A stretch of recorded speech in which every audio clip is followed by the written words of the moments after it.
Bom, gente, na segunda parte do vídeo, vamos falar agora sobre o sistema de arquivos, tá? Bom, o gerenciador de arquivos, ele é a parte que a sistema operacional é responsável por gerenciar os arquivos. Só que para isso, ele precisa mapear os dispositivos de memória. Precisa mapear o HD, mapear o pendrive, mapear o SSD, precisa mapear e conhecer ele todo para saber onde pode ser armazenado o arquivo, o pedaço do arquivo, tá? E onde está ocupado, onde está vago. Ele precisa ter esse conhecimento, senão ele vai sobrescrever arquivos, vai perder arquivos e um HD que não consegue gravar arquivos torna-se inútil. Então ele vai usar um sistema de arquivos para isso. Tá? O sistema de arquivos ele é responsável pela estrutura, identificação, acesso, utilização, proteção e implementação do disco, para conseguir ter o acesso a ele. É como se fosse um mapa do disco que o gerenciador de arquivos vai pegar, vai ler, vai entender e vai trabalhar com ele, tá bom? Então bem aqui, ó, nós temos o sistema operacional com o gerenciador de arquivos, que ele vai interagir com o sistema de arquivos, tá? E o sistema de arquivos vai ter os arquivos propriamente ditos, usando os diretórios que ele possui, né, de forma hierárquica, como a gente conversou antes. Então, por exemplo, o Windows vai usar o Windows Explorer para acessar os arquivos, vai acessar o sistema de arquivos do pendrive, por exemplo, o FAT32, vai compreender esse sistema de arquivo para conseguir achar o arquivo, para conseguir deletar o arquivo, manipular, abrir ele, ver se tem espaço para gravar, onde pode ser gravado dentro do disco. Então, aí que ele tem esse relacionamento. Dois. E para o sistema de arquivos, os dispositivos de armazenamento é uma sequência de blocos de tamanho fixo. O sistema de arquivos é uma sequência de blocos que ele tem, tá? Para ficar mais fácil para ele implementar.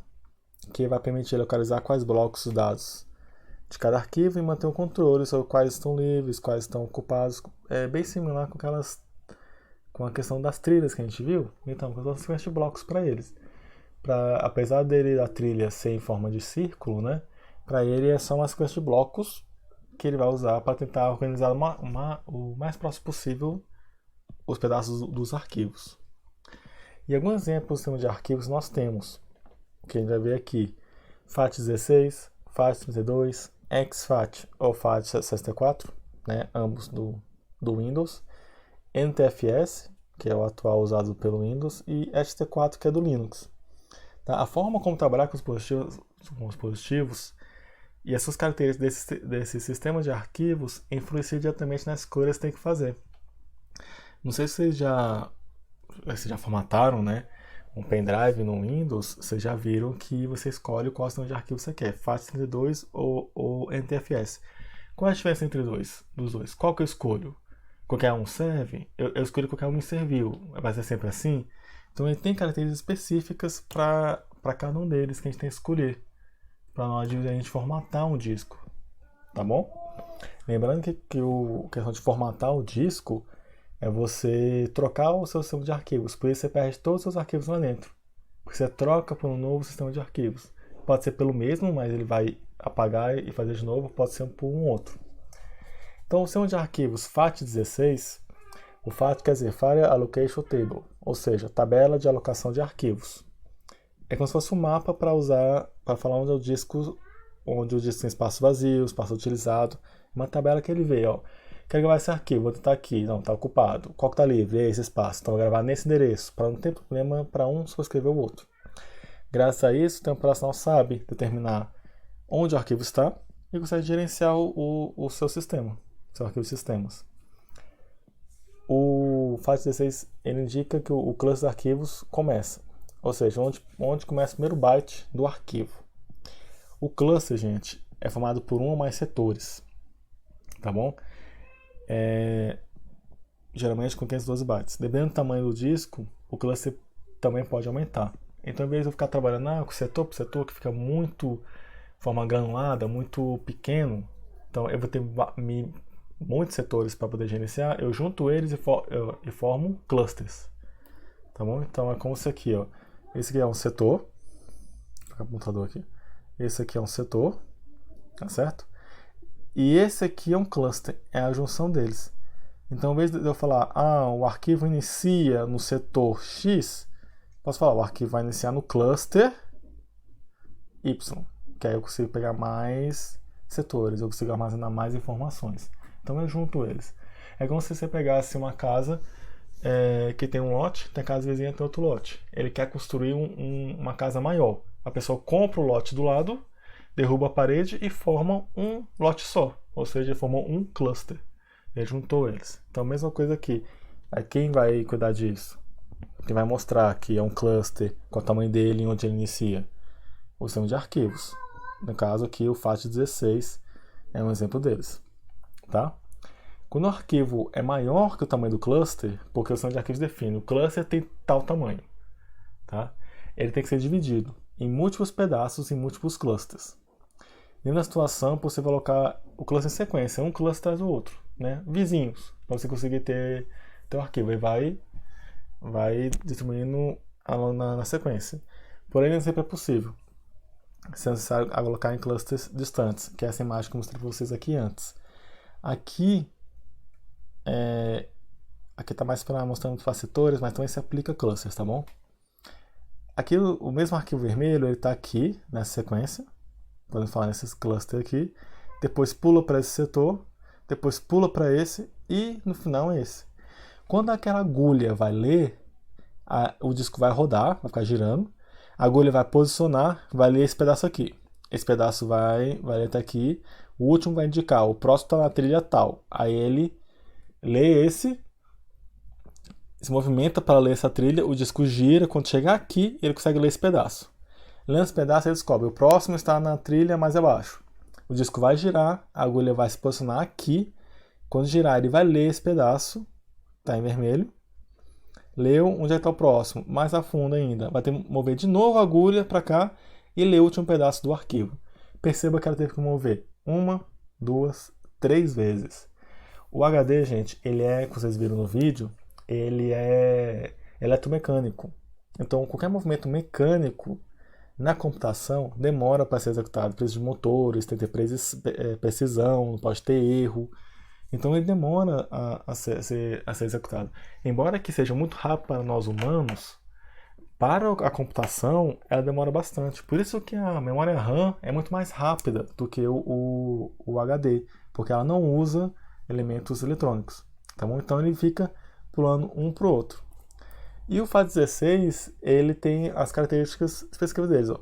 Não é encontrado mais tão facilmente, já é antigo, foi usado no Windows 95, no Windows 3.x, Windows 95, bem antigo. É reconhecido por todos os sistemas operacionais, por ser antigo, o padrão dele já está bem disseminado, então todos os sistemas operacionais reconhecem esse tipo de sistema de arquivos. Não utiliza setores, apenas clusters. O tamanho máximo do nome do arquivo, 8 caracteres. Então ele permite o máximo você nomear um arquivo apenas 8 caracteres. Ele era praticamente sensível, ou seja, permitia sensível ao desperdício, permitia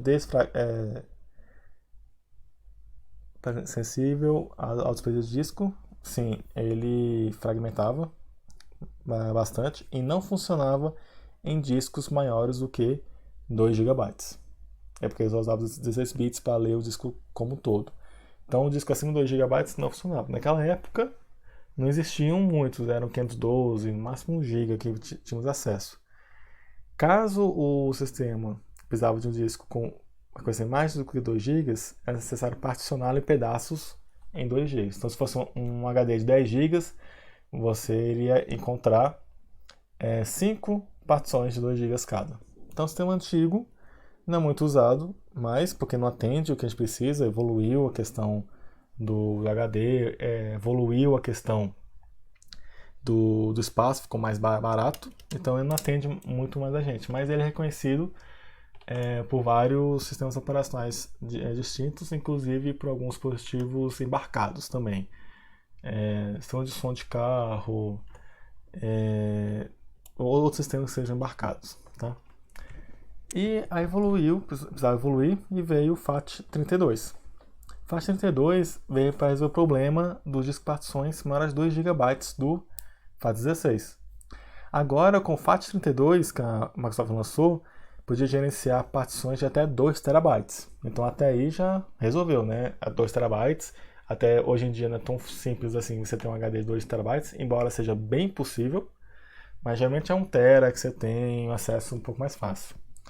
Outra vantagem é que o espaço para armazenar era melhor utilizado, tá? Porém, era melhor utilizado do que o FAT 16, que utilizando clusters menores. Foi lançado no Windows 95, teve presente no Windows 98, ME, 2000 e o XP também. Muito tempo foi o padrão de sistemas de arquivos, principalmente do Windows, tá? Ainda mais na interoperabilidade dos sistemas. Muitos pendrives já vêm formatados em faixa 32. Hoje em dia, quase todos os sistemas reconhecem esse padrão, é um padrão conhecido, tá? É um padrão conhecido por quase todos os sistemas, tem acesso, conhece e vai ler o arquivo. Então, um pendrive formatado em faixa 32 é reconhecido em grande parte dos sistemas operacionais atuais, tá? E o nome passou de 8 para 256 caracteres, então subiu bastante. Porém, então, tem algumas limitações, e isso impacta diretamente na gente. A limitação do tamanho máximo de 4 GB que ele tem. Arquivos do máximo 4 GB. Então, se eu tenho um arquivo acima disso, tentar copiar para esse pendrive formatado em faixa 32 vai dar problema. Ele não vai aceitar. Por exemplo, estou aqui no meu Windows, tá bom? Eu tenho um arquivo aqui. Deixa ele só carregar aqui para mim. Vai ver aqui o tamanho desse arquivo, ó. Ele tem 4.4 GB. Então, já está acima de 4 GB. Eu vou copiar esse arquivo. Vou abrir aqui os meus discos, que eu já preparei aqui antes. Aqui, nesse computador. Esse é o meu local, disco C, né? Se eu ver aqui nas propriedades dele, ele está sistema de arquivos NTFS. Vamos ver ainda qual sistema de arquivos é esse. E aqui ele está falando o pendrive de 8 GB. Tem 7,97 GB livre. Teoricamente, dá para copiar o arquivo, porque cabe. Mas se eu tentar copiar o arquivo aqui dentro, ó, colar, o que ele fala? O arquivo, que é um ISO do Windows para teste, é muito grande para o sistema de arquivos destino. Ele não copia. Por que está falando que é muito grande? Porque esse pendrive ele está formatado em FAT32. Então, FAT32 tem essa limitação de permitir apenas arquivos de até 4 GB. Por que tem essa limitação? É a forma como ele mapeia os arquivos lá dentro. Ele tem essa limitação, é um sistema relativamente antigo, Windows 95, surgiu ele, usou no XP, né? Tudo. E tem esse problema.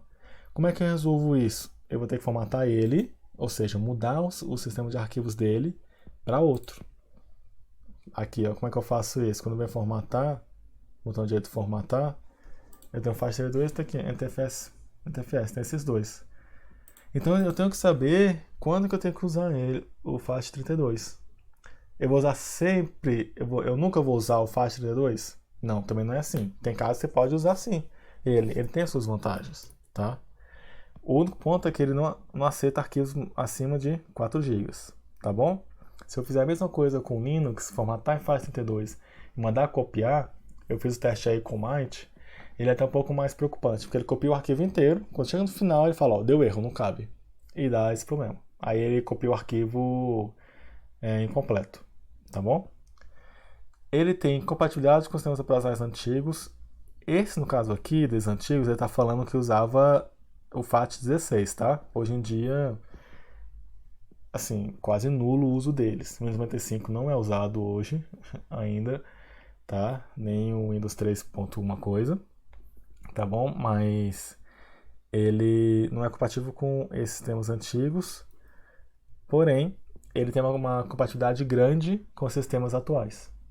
Então, se você quer um pendrive que vai ler no Windows, que vai ler no Linux, que vai ler no macOS, que vai ler no sistema operacional que você nunca viu na vida, FAT32 é uma boa opção, Porém, tem essa problemática aqui dos 4 GB.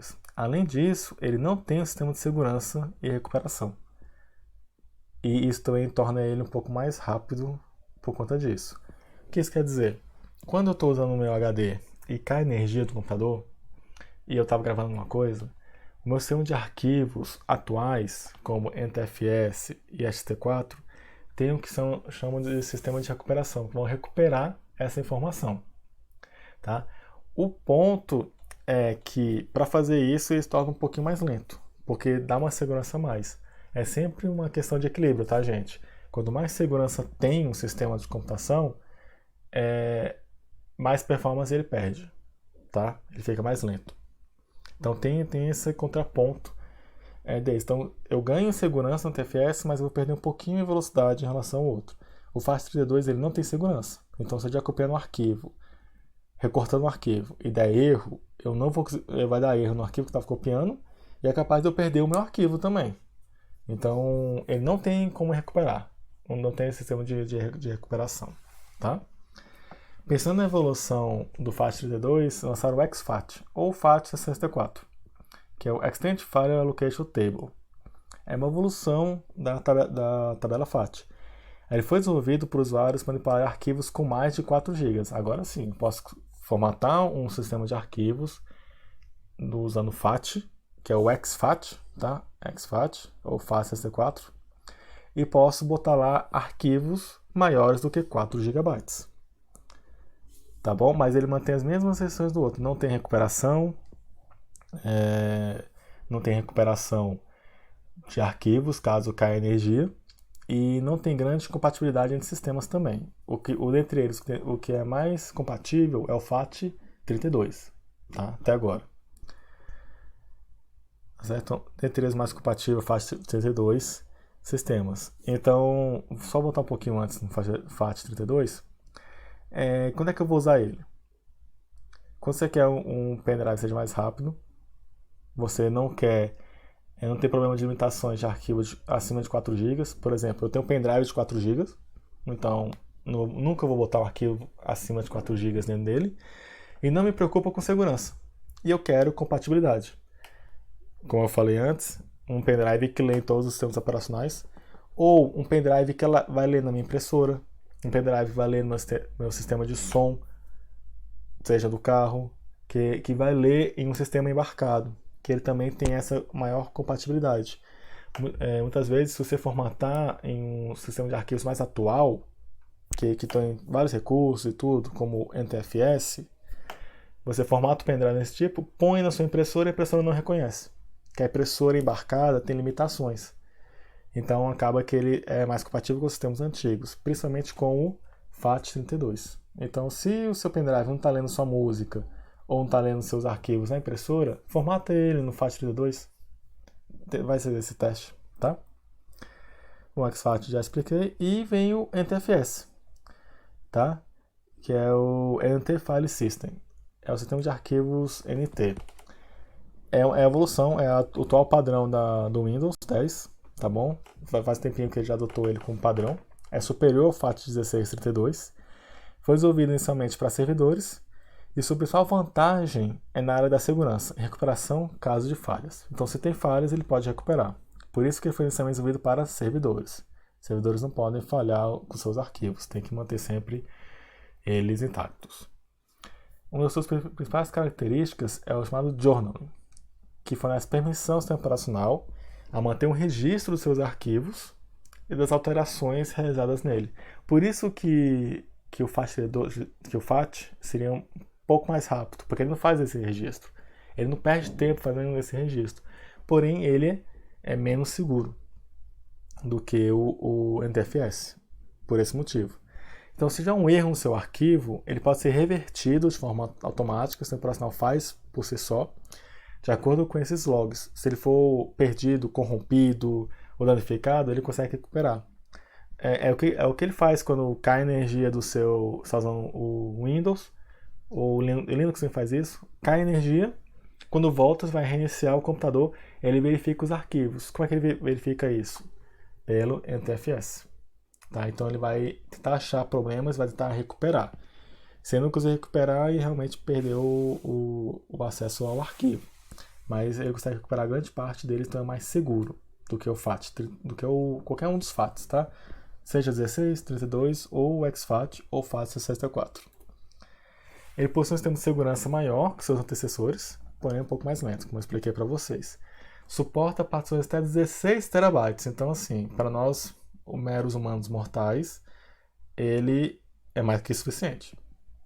O site da Microsoft fala que suporta arquivos até 16 exabytes, ou seja, tem 1 gigabyte, vai o terabyte, vai o pentabyte, e aí, se não me engano, vem um exabyte. Então, arquivo com 16 exabytes para usuários comuns é muito difícil. Agora, para servidores, a história é outra. Servidores da Google trabalham com essa faixa mesmo de tamanho de arquivos, tá? Mas o NTFS permite esse tipo de situação.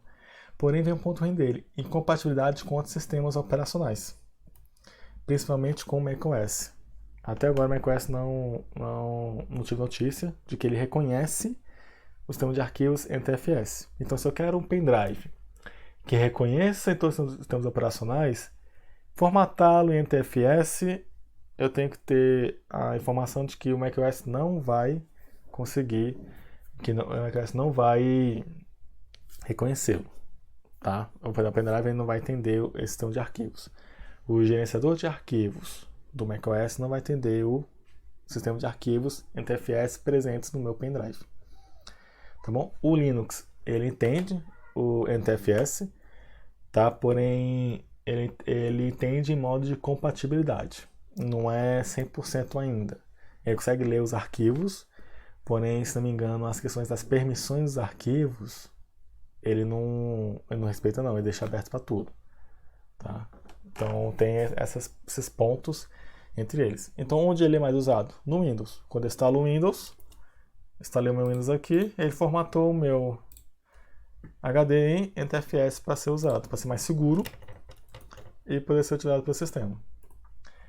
E um dos últimos sistemas de arquivos, vamos ver, é o SST4. Esse SST4 é o sistema de arquivos utilizado no Linux. Ele é evolução do SST2 e SST3, que a gente não vai abordar aqui. Suporta até 1 exabyte, tá? E arquivos até 16 terabytes. Então, também arquivos enormes para serem levados em conta. Então, ele também tem suporte para segurança e recuperação do journal, tá bom? Ainda não é reconhecido nativamente pelo Windows. Isso aqui, gente, tá mudando. O Windows está modificando seu sistema de arquivos para reconhecer o ST4. O Windows se aproximou muito do Linux. Então, eu já vi notícias que saiu algumas coisas para reconhecer. Não sei se já foram implementados todos os Windows, mas por enquanto não é reconhecido nativamente. Porém, daqui a muito pouco vai mudar, tá? E um dos pontos do ST4 que é interessante, que o Linux usa, é que não sofre fragmentação de arquivos, como a gente viu no outro. O arquivo não é fragmentado. Então, esses são os sistemas de arquivos que a gente vai abordar as suas características. Agora cabe a vocês definirem qual que seria utilizado em qual etapa. Tá bom?